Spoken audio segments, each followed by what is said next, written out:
ಕರ್ನಾಟಕದ ವಿಧಾನಮಂಡಲದ ಇತಿಹಾಸದಲ್ಲಿ ಸರ್ಕಾರದ ಧೋರಣೆಯನ್ನ ಖಂಡಿಸಿ ವಿಧಾನಸಭಾ ಅಧ್ಯಕ್ಷರು ತನ್ನ ಪೀಠದಿಂದ ಹೊರಗೋಗಿರುವಂತದ್ದು ಇವತ್ತು ಸದನದ ಇತಿಹಾಸದಲ್ಲೇ ಒಂದು ದೊಡ್ಡ ಘಟನೆ. ಸಭಾಧ್ಯಕ್ಷ ಪೀಠ ಎಷ್ಟು ಗೌರವದ ಪೀಠ ಅಂತ ನಮಗೆಲ್ಲರೂ ಕೂಡ ಗೊತ್ತಿದೆ. ಸರ್ಕಾರದ ಉತ್ತರಗಳು ಸಮರ್ಪಕವಾಗಿ ಬರ್ತಾ ಇಲ್ಲ ಅನ್ನುವಂತ ಮಾತನ್ನ ಸದಸ್ಯರು ಬೇರೆ ಬೇರೆ ಸಂದರ್ಭಗಳಲ್ಲಿ ಕಳವಳವನ್ನ ವ್ಯಕ್ತಪಡಿಸ್ತಾನೆ ಇದ್ರು. ಮೊನ್ನೆ ಶುಕ್ರವಾರ ಸ್ವತಃ ಸ್ಪೀಕರ್ ಅವರೇ ನನ್ನ ನಮ್ರತೆಯನ್ನ ದುರುಪಯೋಗ ಮಾಡ್ಕೋಬೇಡಿ ಎನ್ನುವಂತ ಎಚ್ಚರಿಕೆಯನ್ನ ಸರ್ಕಾರ ಕೊಟ್ಟಿದ್ರೂ ಕೂಡ ಇವತ್ತು 230 ಲಿಖಿತ ಪ್ರಶ್ನೆಗಳ ಪೈಕಿ ಕೇವಲ 80 ಪ್ರಶ್ನೆಗಳಿಗೆ ಮಾತ್ರ ಸರ್ಕಾರ ಉತ್ತರವನ್ನ ಕೊಟ್ಟಿರುವಂತದ್ದು ಸಹಜವಾಗಿ ಸ್ಪೀಕರ್ ಅವರಿಗೆ ಬೇಸರವನ್ನ ಮೂಡಿಸಿದೆ. ಈ ಹಿನ್ನೆಲೆಯಲ್ಲಿ ಇತಿಹಾಸದಲ್ಲಿ ಮೊದಲನೇ ಬಾರಿಗೆ ಸರ್ಕಾರದ ನಿಲುವು ಈ ರೀತಿ ಸರಿಯಲ್ಲ ಅಂತ ಹೇಳಿ ಅವರು ಅದನ್ನ ಖಂಡಿಸಿ ಪೀಠವನ್ನ ಬಿಟ್ಟು ಹೋಗಿರುವಂತದ್ದು ಅತ್ಯಂತ ಆಘಾತಕಾರಿಯಾದಂತ ಸಂಗತಿ. ಸರ್ಕಾರಕ್ಕೆ ಸದನದ ಬಗ್ಗೆ ಗೌರವ ಇದ್ರೆ, ಸಂವಿಧಾನದ ಬಗ್ಗೆ ಗೌರವ ಇದ್ರೆ, ಸದನದ ನಡವಳಿಕೆಯ ಬಗ್ಗೆ ಗೌರವ ಇದ್ರೆ ಮುಖ್ಯಮಂತ್ರಿಗಳು ಸ್ವತಃ ಇದಕ್ಕೆ ಪ್ರವೇಶ ಮಾಡಿ ಪ್ರಶ್ನೆಗಳಿಗೆ ಉತ್ತರ ಕೊಡೋದು ಅಷ್ಟೇ ಅಲ್ಲ, ಸದನವನ್ನ ಮಂತ್ರಿಗಳು ಯಾವ ರೀತಿ ಗಂಭೀರವಾಗಿ ತೆಗೆದುಕೊಳ್ಬೇಕು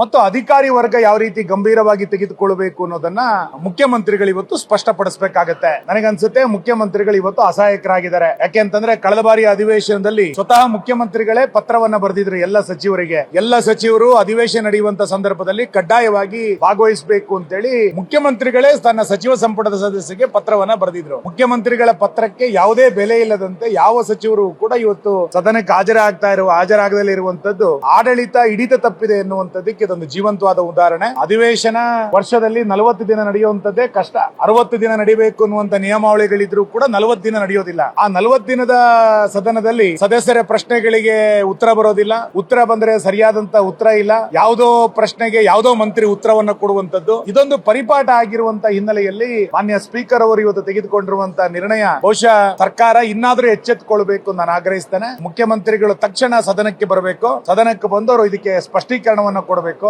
ಸದನದ ಗಂಭೀರತೆಯನ್ನು ಅರ್ಥ ಮಾಡಿಕೊಳ್ಬೇಕು ಅಂತ ಹೇಳಿ ನಾನು ಆಗ್ರಹಿಸ್ತೇನೆ.